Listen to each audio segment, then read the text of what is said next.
My name is Edward Taylor. My focus has been in modeling and texturing, but I'm now focusing my portfolio more towards visual development and concept development and pre-production.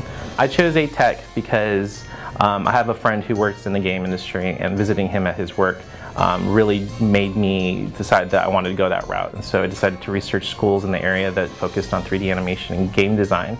ATEC came up, and I visited the campus, and I was quite pleased and made my decision to go to school at ATEC. I'm currently working on an animated short called Cauldron Bubbles. It started off as my graduate final project, and it really has grown a lot more than what I had originally anticipated.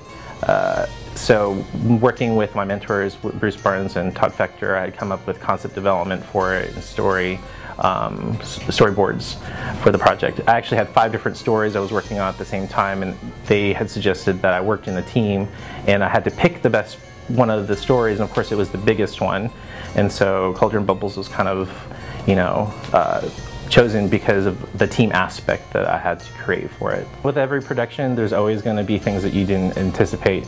A lot of the members of my team that I started off with, we had taken a class before during the summer. It was a summer production course with Todd Fector, and we learned a lot from just that process. But when we started this one, there were things that we didn't think about too, because we actually do have more complicated things. And this one's really animation heavy, and so our school is relatively new in that aspect with having animators who are at that skill level to be able to do shots and animate within an animated short like this. Since we're using end cloth to simulate cloth on the characters, that is our biggest challenge right now, is kind of putting a halt to a lot of the shots that we've got completed in animation. My advice to students who are in the ATEC program would be to do things outside of class. It's great that, in class you're being told how to use tools and how to implement them in assignments, but again, those are just class assignments. Work on personal stuff.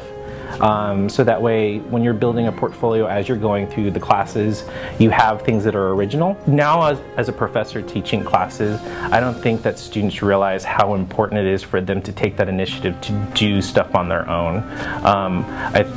My experience is that people expect going through the program that they're going to automatically find work.